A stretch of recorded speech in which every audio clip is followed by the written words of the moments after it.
بسم اللہ الرحمن الرحیم۔ السلام علیکم ناظرین، میں ہوں ارم مقصود اور آپ دیکھ رہے ہیں پروگرام آخر کیوں۔ تحریک آزادی کشمیر کے بیس کیمپ میں بیٹھ کر اگر مظلوم، مجبور اور بے بس کشمیریوں کی آواز نہ اٹھائی جائے تو میں سمجھتی ہوں کہ ناانصافی ہوگی۔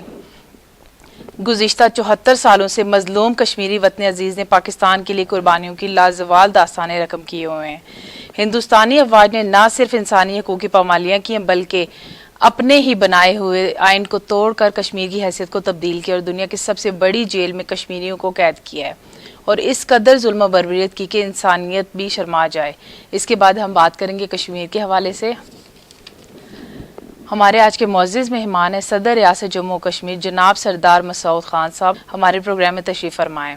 اس سے قبل فارن آفس اور سفارتی سطح پر آپ کی گراں قدر خدمات ہیں۔ آئیے ان سے گفتگو کا سلسلہ شروع کرتے ہیں۔ سر، پروگرام میں ہم آپ کو خوش آمدید کرتے ہیں۔ بہت بہت شکریہ۔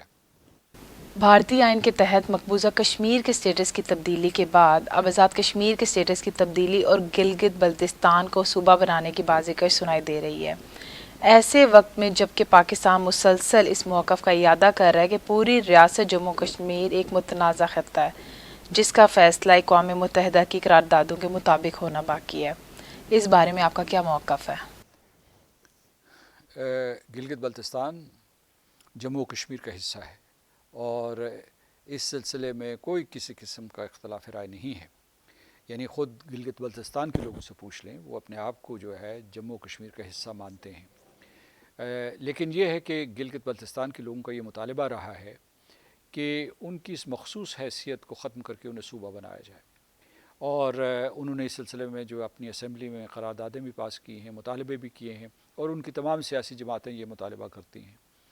ہمارا آزاد کشمیر کے لوگوں کا یا جو حریت کے رہنما تھے مقبوضہ کشمیر میں، ان کا یہ موقف تھا کہ ایسا نہیں ہونا چاہیے کہ کہیں اس وجہ سے جو ہے ہندوستان یہ تاثر نہ دنیا کو دینا شروع کر دے کہ پاکستان نے جو ہے گلگت بلتستان کو اپنے ساتھ ملا لیا ہے، اس طریقے سے مسئلہ کشمیر ختم ہو گیا ہے اور اس کی بھی وہی حیثیت ہو گئی ہے جو مقبوضہ علاقوں کی ہے، جیسے ہندوستان نے ان کو زبردستی اپنے ساتھ شامل کر لیا ہے۔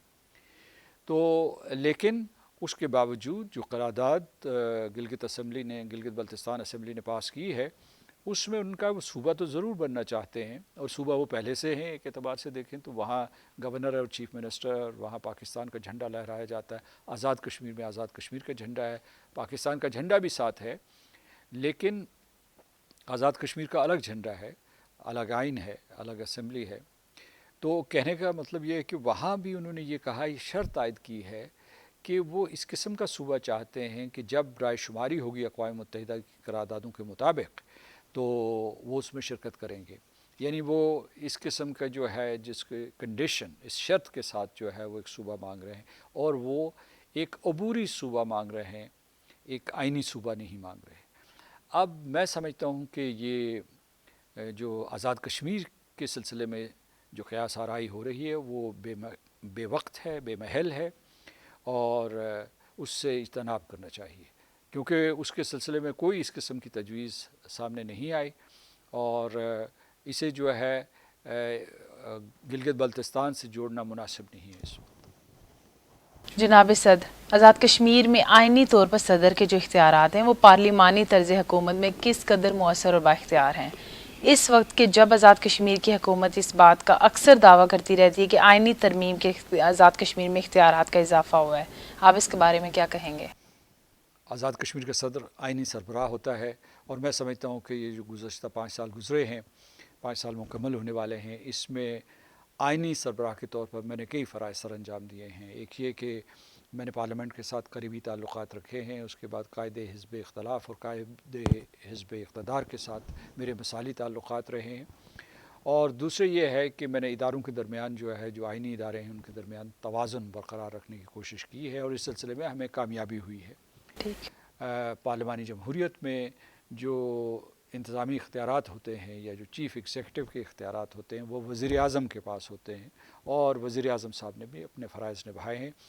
ہمارے جو پارلیمانی نظام ہے وہ دنیا کے کسی اور پارلیمانی نظام سے کم نہیں ہے، کم تر نہیں ہے، اور اس میں کئی خوبیاں ہیں جو میں گنوا سکتا ہوں۔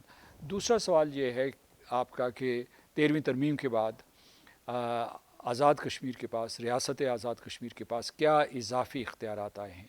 تو دو اختیارات میں گنواتا ہوں، ایک مالیاتی یا فائنینشیل، اور دوسرے جو ہیں وہ انتظامی۔ بہت سے وسائل جو تھے، مالی وسائل جو تھے، وہ آزاد جموں کشمیر کونسل سے یہاں منتقل ہوئے ہیں ریاست آزاد جموں کشمیر کو۔ اسی طریقے سے جو پرانا آئین تھا 1974 کا، جس کو انٹرم کانسٹیٹیوشن ایکٹ کہتے تھے، اس کے تحت جو انتظامی اختیارات کونسل کے پاس تھے وہ اب آزاد کشمیر کی حکومت کے پاس آ گئے ہیں۔ نہ صرف یہ، میں سمجھتا ہوں کہ بڑی حد تک ریاست کے طور پر آزاد کشمیر کا تشخص بڑھا ہے اس ترمیم کی وجہ سے۔ تو یعنی اب جو ہے ریاست زیادہ با اختیار ہے۔ ٹھیک ہے، بیس کیمپ کی حکومت کو تحریک آزادی کشمیر کی پشت بان کہا جاتا ہے، لیکن 5 اگست 2019 کے بعد اب عام کشمیری بھی یہ بات محسوس کر رہا ہے کہ پاکستان کے ساتھ ساتھ آزاد کشمیر کی حکومت بھی عملاً تحریک آزادی کشمیر سے کنارہ کش ہو چکی ہے۔ بیس کیمپ کے حکمراں کے طور پہ آپ اس بارے میں کچھ بتائیے۔ دیکھیے، یہ تاثر نہ دیجیے، نہ سوالوں میں نہ کسی کو جواب میں یہ تاثر دینا چاہیے۔ جو آزادی کشمیر، حق خود ارادیت اہل جموں کشمیر کے لیے، یہ پاکستان کا ایمان ہے، یہ آزاد کشمیر کے لوگوں کا ایمان ہے۔ جب تک پاکستان کی ریاست قائم ہے، جب تک آزاد کشمیر قائم ہے، ہم کبھی اس سے کنارہ کش ہونے کے بارے میں سوچ بھی نہیں سکتے۔ اور اہل جموں کشمیر نے بحیثیت مجموعی اور اس کے علاوہ پاکستان نے ہمیشہ اس سلسلے میں قربانیاں دی ہیں۔ ہندوستان یہ پروپیگنڈا کرنے کی کوشش کر رہا ہے کہ یہاں جو تحریک آزادی ہے پاکستان میں یا آزاد کشمیر میں سست روی کا شکار ہو گئی ہے۔ یہ بات بالکل درست نہیں ہے۔ بیس کیمپ اپنا کردار ادا کر رہا ہے۔ 2019 کے بعد بھی میں اپنی بات کرتا ہوں، میں دنیا کے ہر کونے، ہر گوشے میں گیا ہوں، اور اس کے بعد جو دنیا کے ہر پلیٹ فارم پہ گیا ہوں، پارلیمنٹس میں گیا ہوں، یونیورسٹیز میں گیا ہوں، اس کے بعد جو ہے جو تھنک ٹینکس ہیں ان کے پاس گئے ہیں، سول سوسائٹی کے پاس گئے ہیں۔ ہم نے کشمیر کا مقدمہ لڑا ہے اور لڑتے رہیں گے۔ کووڈ-19 کی وجہ سے تھوڑی سی سست روی آئی، کیونکہ جو ہے پابندی لگی جو ہے ٹریول کے اوپر، سفر کے اوپر، لیکن اس کے باوجود ہم نے ویبینارز کیے ہیں۔ ویبینارز کے ذریعے جو ہے، ورچوئل ٹیکنالوجی کے ذریعے جو ہے، ہم نے دنیا بھر میں لوگوں کے ساتھ رابطہ قائم رکھا ہے۔ وہ پارلیمنٹیرینز ہوں، وہ جو حق خود ارادیت کے حصول کے سلسلے میں ہمارا ہاتھ بٹانا چاہتے ہیں، جو طلباء ہوں، طالبات ہوں، ان سب کے ساتھ ہمارے رابطے رہے ہیں۔ اور ہندوستان کے ان ظالمانہ اور سفاکانہ اقدامات کی وجہ سے ہندوستان کی یہ بھول ہے کہ وہ مسئلہ کشمیر کو دفن کر دیں گے۔ ہم اپنے محاذ پر ڈٹے ہوئے ہیں۔ ہم اہل جموں کشمیر، اہل مقبوضہ کشمیر کو سلام پیش کرتے ہیں، خراج عقیدت پیش کرتے ہیں کہ مشکل اور نامساعد حالات میں وہ قربانیاں دے رہے ہیں۔ ہم بھی اپنے محاذ پہ ڈٹے رہیں گے اور آزادی لے کے رہیں گے۔ آزاد کشمیر حکومت کی جانب سے بار بار حکومت پاکستان سے مطالبہ کیا جا رہا ہے کہ آزاد کشمیر کی حکومت کو نمائندہ حکومت تسلیم کیا جائے اور مسئلہ کشمیر پر بین الاقوامی سفارتکاری کے لیے اپنا مقدمہ پیش کرنے کا حق دیا جائے۔ آپ کیا سمجھتے ہیں کہ کیا آئینی طور پر بین الاقوامی امور آزاد کشمیر حکومت چلانے کا اختیار رکھتی ہے؟ دیکھیے، اس سلسلے میں ایک کراچی معاہدہ ہے جو 1949 میں ہوا تھا۔ اس کے مطابق 4 ایسے امور ہیں جو آزاد کشمیر کے لوگوں نے حکومت پاکستان کو تفویض کیے تھے، اور وہ ہیں امور خارجہ ہیں، دفاع ہے، اس کے علاوہ کرنسی ہے، اور اقوام متحدہ سے متعلق امور ہیں، انسپ سے متعلق جو ہے امور ہیں۔ تو وہ حکومت پاکستان کی ذمہ داری بنتی ہے۔ لیکن میں یہ سمجھتا ہوں کہ موجودہ حالات میں بھی، جیسا کہ ہمارے قائدین نے دیکھا ہے پچھلے 5 سال میں، بلکہ پچھلے 70 سال میں، کہ ہمارے اوپر، آزاد کشمیر کے لوگوں کے اوپر کوئی پابندی نہیں ہے کہ وہ مقدمہ کشمیر دنیا کے ایوانوں میں پیش کریں۔ یہ ہم ضرور کوشش کر رہے ہیں کہ جہاں حکومت پاکستان پاکستانیوں، اہل جموں کشمیر کا مقدمہ پیش کر رہی ہے، وہاں ساتھ ساتھ جتنے بھی وفود ہیں ان میں کسی طریقے سے آزاد کشمیر کے نمائندے اور مقبوضہ کشمیر کے نمائندے شامل ہونے چاہیے۔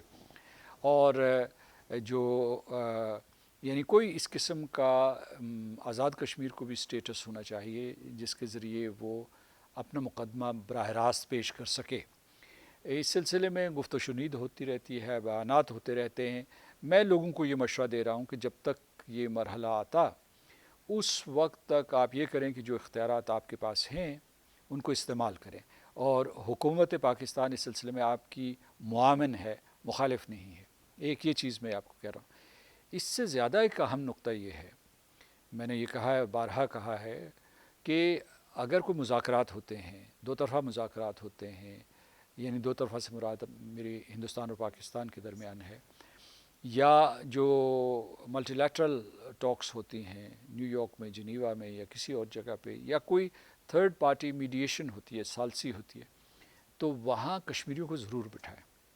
کشمیریوں کی غیر موجودگی میں کشمیریوں کے بارے میں فیصلہ کرنا مناسب نہیں ہے، اور خوش قسمتی سے یہ حکومت پاکستان کا بھی موقف ہے کہ وہ کہتے ہیں کہ 3 فریق ہیں مسئلہ کشمیر کے، جس میں پاکستان ہے، ہندوستان ہے، اور اہل جموں و کشمیر ہے، اور اہل جموں و کشمیر اس کا مسئلہ کشمیر کا کلیدی اور بنیادی فریق ہے۔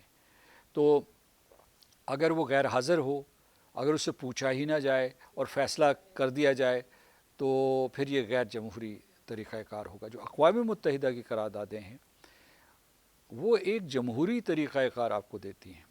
جمہوری طریقہ کار کیا ہے کہ جی بیلٹ باکسز رکھے جائیں گے ہر جگہ پہ، اور کشمیریوں سے پوچھا جائے گا کہ وہ کیا چاہتے ہیں، وہ اپنا کس طریقے سے سیاسی مستقبل تشکیل دینا چاہتے ہیں۔ ٹھیک ہے۔